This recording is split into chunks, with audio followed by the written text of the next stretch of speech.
11 د اکتوبر 2023 کال د پښتون قومي عدالت یا جرګه ځینې ته دا ورځ هیله بخښونکې ده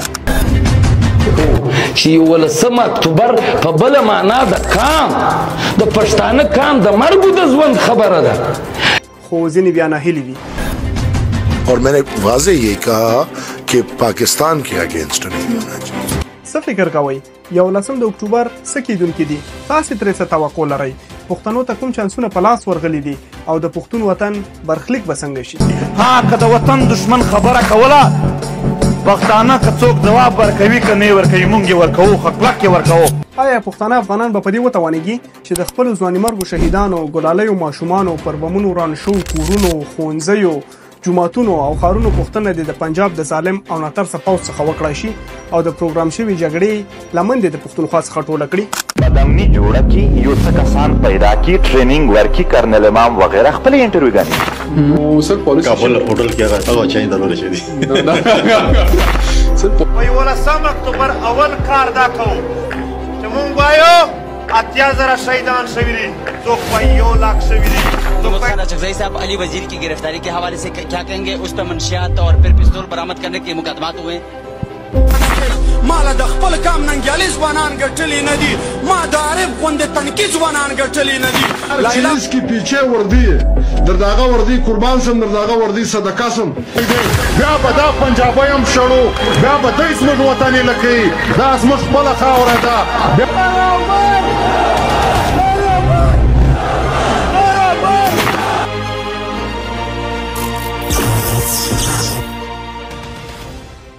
که تاریخي وقایعو ته وګورو همدغه جرګې دي چې د افغانانو ستونزې حل کړي دي او ټول افغانان یې په یو ټغر راغونډ کړي ټولنیز سیاسي اقتصادي او د ټولنې مهمې پریکړې افغانان په جرګو کې کوي همدغه جرګې دي چې د ټولنې د هر غړي ترمنځ یې اتحاد او پیوستون رامنځته کړی افغانانو ټولنیز بې عدالتۍ د همدغه جرګې په واسطه په نښه کړي او له منځه یې وړي دي کله چې پر افغان وطن چا یرغل کولو افغانانو یې په مقابل کې جرګې جوړې کړي چې ټول افغانان سره منسجم شوي دي او د یرغلګرو پلیتې منګولې یې د دې پاکې خاورې څخه لنډې کړي دي افغانانو ته جرګې ډېر ارزښت لري هغه که د قندهار جرګه وه چې میرویس نیکه افغانان د ګورګین د ظلمونو په مقابل کې راپاڅول او که د 1942 میلادي کال جرګه چې په نتیجه کې احمدشاه بابا پاچا وټاکل شو انګلیس چې کله پر افغانستان باندې 3 ځله یرغل وکړ همدا د جرګو برکت وو چې افغانان منسجم او متحد شول درېیمه افغان انګلیس جګړه ځوان پاچا غازی امان الله خان د افغانستان ټول قومونه او قبایل سره جرګه کړل چې د انګلیس پر خلاف یې د جهاد نغاره ووهله انګلیس شرمناکه ماته وخوړه او لښکر یې د دې پاکې خاورې څخه په تیښته بریالی شوې په پایله کې افغانستان خپله خپلواکي ترلاسه کړه په 1923 میلادي کال کې غازی امان الله خان د اساسي قانون د تصویب لپاره په جلال آباد کې یوه بله جرګه جوړه کړه چې په لومړي ځل دا هیواد د اساسي قانون خاوند شو د افغانستان د اساسي قانون د تصویب وروسته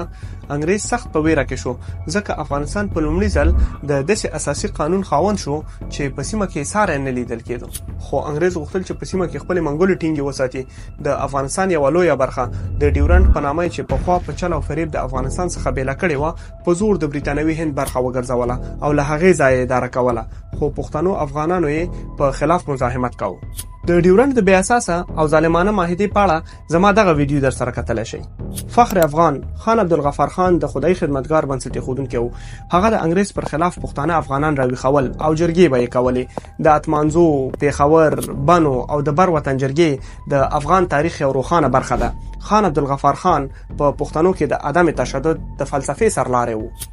دغه جرګو د برټانوي استعمار په مقابل کې د پښتنو د راپارولو ټولنیزو اصلاحاتو ښوونې روزنې او د ښځو د پیاوړتیا په برخه کې مهم رول ولوباوه د خان عبدالغفار خان عدم تشدد مقاومت غورځنګ څخه د مهاتما ګاندي په شمول ډیرو الهام واخیست او په سیمه کې یو تلپاتې میراث پرېښود خو بل طرف بیا حاجي میرزلي خان چې په فقیري پی شهرت درلود هغه ویل چې نه د انګریز په مقابل کې باید وسلواله مبارزه وشي او پښتانه افغانان یې په جرګو راټولول چې د تیرا رزمک او وزیرستان جرګې یې ښې بېلګې دي د حاجي میرزلي خان جرګو د برټانوي استعمار په مقابل کې د پښتنو مقاومت په حرکت راوستلو او د پښتون ملت پالنې په وده کې مهم رول ولوبولو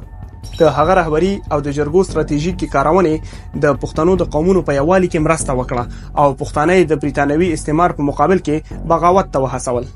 انګریز هم بل اخره لدی سیمې په خېس پکې کړې خو په 1940 میلادي کال یې د هند یو برخه او د افغان وطن یو برخه غصب کړه او د پاکستان په نوم یې یو پروژې هیواد پکې جوړ کړ چې خپل قانون، پاوز او حتی خپل ظلم یې ورته په میراث پرېښود. دا خبره زه ولې کوم که تاسو د پاکستان لنډ تاریخ مطالعه کړئ درته به معلومه شي چې په شروع کې د پاکستان حکومت مستقیما د انګریزانو له لوري اداره کېده. مشهور بریتانوي لیکوال او تاریخ پوه ان ټالبوت په خپل کتاب پاکستان ا ماډرن هیستوري کې لیکلي چې د پاکستان د پاوز بنسټ ایښودونکی جنرال فرانک ماسروي یو انګریز و. بل دا چې د پاکستان د استخباراتي شبکې آیسای بنسټ ایښودونکی رابرټ کاثم هم انګلیس و. هندي ژورنالیست ادیتیا سنا په خپل کتاب د سپای کرونیکلز را آیسای اند د ایلوژن اف پیس کې په دې اړه ډیر څه لیکلي. همدا کتاب د آیسای د متقاعد رئیس اسد درانی استخباراتي مرکې دي چې په لیکلي بڼه خبرې شوې. په دې کتاب کې دا هم راغلي دي چې انګلیس د پاکستان د استحکام لپاره آیسای ته کوم پلانونه ورکول. زما د خبرې لپاره د دې نه بل غټ دلیل کوم کېدای شي چې د انګلستان ملکه الیزابت د سیکنډ تر 1955 پورې د پاکستان ملکه هم و. خلاصه د انګریزانو کوم ظلمونه چې په پښتنو او بلوچستانو یې کول د پاکستان اسټابلیشمنت د ظلمونو ته ادامه ورکړه چې د بابړې اموژنه یې یو نه هېریدونکې حادثه ده. د پاکستانی ریاست له جوړېدا څخه یو کال وروسته په پښتونخوا کې خدایي خدمتګار پښتانه د پنجابي پوځیانو لخوا په ګولیو غلبیل شول. د پښتنو په سر ډېرې معاملې وشوې. همیشه ورسره د مور او مېرې چلن کیږي او سیمې یې د ترهګرو روزنتونونه شول. په قصدي شکل ترې قلم، کتاب، رباب، منګی، حجره، جومات او حتی خپله پښتو ژبه واغستل شوه. د تشدد، خشونت او ترهګرۍ کندې ته ټېل وهل شو. پروګرام شوی جګړه د پښتنو سیمو ته راوړه او د دوی په وسایلو لکه اوبه، ځنګلونه، معدنیات او د پښتنو په ستراتیژیک موقعیت باندې پنجاب خپله خېټه واچوله او د پښتون افغان قوم یې ټولې نړۍ ته یو پسمانده، ترهګر، متشدد او داسې قوم معرفي کړ چې اوسنۍ نړۍ سره په جنګ دی. د پاکستان اسټابلیشمنت په دې سره د نړیوالو څخه په میلیارډونو ډالر ترلاسه کړل خو پښتانه ځوانان یې ووژل، ښځې یې کونډې کړې، میندې یې بورې کړې، ماشومان یې یتیمان کړل او په زرګونو نور یې ورک کړل چې مړی او ژوندی یې معلوم نه دی. د دې ټولو ناخوالو او پنجابي ظلمونو په مقابل کې یو ځوان تحریک د لمر د څرک په څیر راښکاره شو. شپې او ورځې د خپل ولس د راویښولو لپاره کار وکړ. پښتنو افغانانو ته د خپل ژبې، کلتور، تاریخ درسونه ورکړل او پښتانه افغانان یې اتفاق او اتحاد ته راوبلل. د پنجابي تور استعمار په مقابل کې مزاحمت پیل کړ او د عدم تشدد لار یې خپله کړه. خپل ولس ته ویل که تاسې زموږ شاته ودرېږئ د پنجاب استعمار ته به د پای ټکی کېږدو. پښتنو ته د استعمار او استثمار لارې ور وښودې. د پنجابي اسټابلیشمنت چلونه او فریبکارۍ ورته په ګوتې کړې. په دې مبارزه کې د دې تحریک مشر منظور احمد پښتین خپل نږدې ملګري له لاسه ورکړل خو لا یې حوصلې لوړې دي او د حق خبره کوي. داسې ملګري مې په دې وطن ورکړي دي، داسې ملګري چې تاسو سوچ نشئ کولی، زه نشم بیانولی.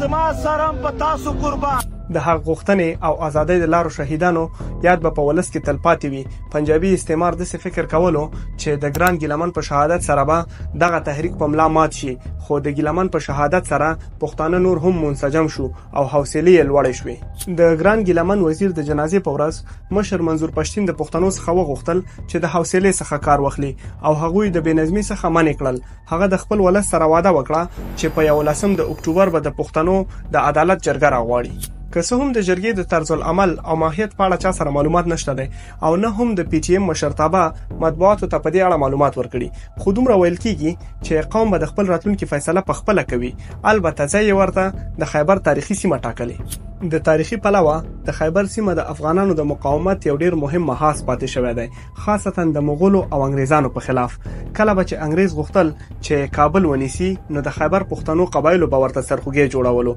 او له دې ځایه به دښمن روغ نشو تېرېدی. همدغه دلیل دی چې مشر منصور غواړي چې د دې سیمې هماغه تاریخي حیثیت بیرته راوګرځوي او پښتانه په یو مرکز سره راغونډ کړي. خیبر د پښتون په تاریخ کې دا اورنګ نواخله تر فرنګ پره د مزاحمت نشان جوړ دی. پی ټی ایم نه ستړي کېدونکې منډې تړلې پیل کړي. له وزیرستانه تر پیښوره، له سواته تر باجوړه، له بنو تر خیبره، چارسده، مردان، کرمه، بړچینار او د پښتنو په هر حجره او دیره کې منظور پښتین خپل غونډې پیل کړي. د حمزه بابا هغه شعر چې وایي تر څو راغونډ په یو مرکز یې نه کړم هرې تپې ته له جرګو سره ځم په عملی شکل تطبیق کړو. بالخصوص په جنوبي پښتونخوا او کراچۍ کې نور الله ترین او نور پاچا د مختلفو قشرونو استازي د 11 اکتوبر جرګې ته رابللي دي. دغه ځوانان او تحریک هلې ځلې کوي چې قوم متحد کړي او هر یو یې همدا خبره کوي که چیرې قوم متحد شي په افغان ولس د هر ظلم حساب به ترې اخلو. منظور پښتین همیشه دا خبره کوي چې چین د خپل مفاداتو لپاره کار کوي خو امریکا یې مخه نیسي. د سیپیک پروژه د پښتنو د سیمو تیریږي او دغه سیمې د اور خوراک شوي دي. پښتنو ته وایي چې وینه ستاسو تویږي خاوره ستاسو استعمالیږي خو ګټه یې چین او امریکا ته رسیږي او پاکستان یې ټیکهداري کوي. پاکستان او د نړۍ نور قوتونه غواړي چې د پښتنو سیمې یو ځل بیا د نیابتي جنگ په میدان بدل کړي. خو د افسوس خبره ده چې پښتانه په مختلفو نظریو لارو او ګوندونو تقسیم شوي دي. څنګه به د دې خاورې عزت وساتل شو چې پښتانه تقسیم او غیر منظم وي او پر وړاندې منظم قوتونه وي. او دا هم وایي راځي چې یو موټی او متحد شو ترڅو د خپل خاورې څخه د نیابتي جګړو مخه ونیسو او پرې نږدو چې نړیوال قوتونه خپل شومې منسوبې دلته پلي کړي. دلته د ډالرو ته چې زړه وشي بیا زموږ په خاوره جنگ راوړي. دا ډالرو بوی د دوی لپاره هغه پرفیوم دی دا د امریکای ډالر چې د هغه د پوزه نه وي ولاکه په ژوند بوی ووتلو. پوهیږئ کوم عوامل چې پښتانه د دغه جرګې په حقانیت او موثریت باندې باورمند کړي دي؟ اول خو د منظور پښتین شخصیت، ځکه هغه هیڅ په دې تورن نه دی چې د پاکستان د اسټابلیشمنت سره د جوړجاړي کومه معامله کړې وي، او بل دا هغه د قدرت لیواله نه دی چې دا جرګې د خپل نفع لپاره دعوت کړي وي. که خبره د پی ټی ایم د اهداف وکړو، پی ټی ایم کوم نوي اهداف نه دی راوړي او یا نه کوم نوې لار ایجاد کړې ده، بلکې دا ټول هغه اهداف دي چې زمونږ آبا او اجدادو او زمونږ نیکونو خپل راتلونکو نسلونو ته ټاکلي وو. لکه ښاغلی انور شیرانی چې وایي د پی ټی ایم ځانګړنه دا ده چې هغه زمونږ نه ورک شوي او د خاورو لاندې شوي اهداف راوسپړل او د افغان ولس مخې ته یې کېښودل. پی ټی ایم هغه ورک اهداف د پردې شاته تللي اهداف تر خاورو لاندې شوي اهداف هغه راوسپړل، هغه رامخته کړه. هدف یې نه دی په خپله ټاکلی.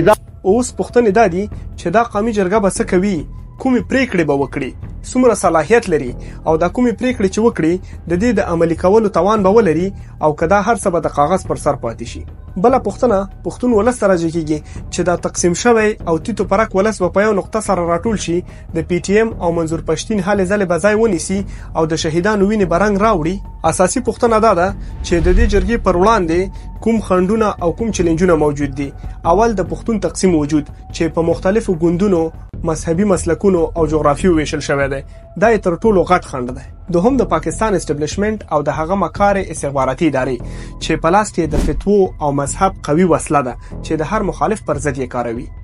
دریم د بهرني حمایت یا سپورټ نشتون او په افغانستان کې د یو مشروع نظام نشتونوالی. که په افغانستان کې یو مشروع او د منطقې په سطح قوي نظام موجود وای، بیا دا خنډونه ورته بې معنا وو. په یاد به مو وي چې په تیر جمهوریت کې به کله سیاسیونو د کوزي پښتونخوا د پښتنو په حق کې یوه کوچنۍ خبره هم وکړه، په پاکستان به اور بل شو. ښې بیلګې د ولسمشر غني ټویټونه او د امرالله صالح ځینې څرګندونې دي. پاکستان په دې ډاډه دی چې په کابل بیرته حاکمه ډله د دوی خپله مالیشه ده او د دوی پر خلاف به هیڅ کله فعالیت ونه کړي او هغه ډلې به وځپي چې د پاکستان د منافعو خلاف فعالیت کوي. اوس که د جرګې پر وړاندې خنډونو او چیلنجونو ته ځیر شو، نو کېدای شي چې پایلې متفاوتې وي، ځکه د هر خنډ د منځه وړلو لپاره زیاتې قوې ته اړتیا ده. دا په وخت فیصله وکړي چې پی ټی ایم او پاسېدلي ولسونه به څومره قوه په کار واچوي چې دغه خنډونه له منځه ویسي او جرګه کامیابه کړي. شاید د ګډون کوونکو غوښتنې متفاوتې وي او یا د یو بل مخالفې وي او د پاکستان اسټابلیشمنت به هم کوشش وکړي چې خپل اشخاص په جرګه کې ورننه باسي ترڅو د پاکستان د قانون لاندې ورته د حل لاره ولټوي. اوس که حل لارو ته وګورو، نو شاید حل لارې هم متفاوتې وي ځکه پیشنهادونه متفاوت دي. ځینې ډلې شاید ووایي چې د پاکستان د قانون یا آئین لاندې باید ورته د حل لاره ولټو، ځکه دا د پاکستان خپله داخلي مسله ده. دلته یو خبره ډیره جالبه ده. هغه خلک چې وایي د پاکستان د قانون یا آئین لاندې ورته د حل لاره لټوو، دا یو رقم د وخت ضایع ده، ځکه د پاکستان اوسنی حکومت خپله د قانون په اساس نه دی بنا شوی. که پاکستان ته وګورو، دا یو صدراعظمي نظام دی او په صدراعظمي نظام کې ټول واک باید صدراعظم سره وي. خو په دې هیواد کې ټول واک د پوځ مشر یا آرمی چیف سره دی. که قانون ته وګورو، آرمی چیف څلورم صلاحیت لرونکی کس دی. اول صدراعظم، بیا وزیر د دفاع یا ډیفنس منسټر، بیا د امنیت سلاکار او بیا آرمی چیف راځي. خو په دې هیواد کې ټولې چارې د قدرت د ساتلو لپاره آرمی چیف په لاس کې اخیستي. نو ځکه د پاکستان د قانون لاندې د پښتنو مسایلو ته چندان د حل لار نه لیدل کیږي که پښتانه خپل حق د آرمی چیف نه غواړي دا خپل غیر قانوني راغله بیا یې هغه مني او کنه مني دا بیله مسله ده که د صدر اعظم نه غواړي د صدر اعظم زور په پوز نه رسیږي بل د حل لار کېدای شي چې دا پیشنهاد شي چې خیبر پښتونخوا جنوبي پښتونخوا او قبایل داخلي خود مختار شي د پوز واک راکم شي او دغه سیمه د مرکز نه اداره شي د سیمایزو ادارو واک زیات شي او حتی په ځینو مسایلو کې خود مختار شي درېمه د حل لار دا کېدای شي چې دا د اکثرو زوریدلو پښتنو غوښتنه هم ده چې موږ د پاکستان سره نور نه غواړو په یو جغرافیه کې ژوند وکړو او په خپل سیمه یو بل هیواد جوړو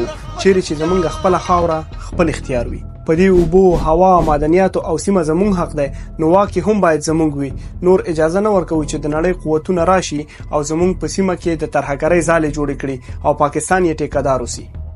لکه څنګه مې چې مخکې وویل د دې ټولو پوښتنو جواب به وخت ووایي خو یوه خبره ډیره واضح ده پی ټی ایم په کم وخت کې ډیر کار وکړ ولس یې راویښ کړ ولس ته خپل مسولیتونه ورپګوته کړل او د پنجاب توره څیره یې وروښوده چې په پښتنو کې بل تحریک دا کار نه وکړي د انقلاب بنسټ هغه وخت ایښودل کیږي کله چې ملت د ازادۍ لپاره خپل وینې وبخي زړونه لويري پاک شي او سرونه مبارزې ته آماده شي پی ټی ایم همدا کار کړی خپل ولس یې دې ته چمتو کړی دی چې د ظالم په سترګو کې سترګې ورننه باسي او خپل حق ترې وغواړي د افغانیت احساس او بر وطن سره مینه یې لورایه په مخونو کې ښکاری کوس پښتانه ځان د بر وطن سره په ملي ارزښتونو کې شریک بولی او ملي ارزښتونو ته درناوی خپل وجیبه ګڼي د لر او بر د سمې غر پښتون چې یو موټی شي نشته ارمان مې بل په زړه له دې ارمان نه بغیر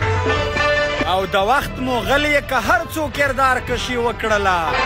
تاریخ د ننګ به وي نیمګړی د افغان نه بغیر د لر او بر افغان درون سباون مرفه ژوند علم او پوهه باندې سنباد ځوان نسل په هیله ترڅو د خپل راتلونکي فیصله په خپل وکړي چې د خپل پلرني هواد ګران افغانستان سره یو کیږي او کزان ته بیل هواد جوړوي چیرې چې خپل خاوره خپل اختیار ولري ژوندې دی وی افغان ملت تربیه خې چاره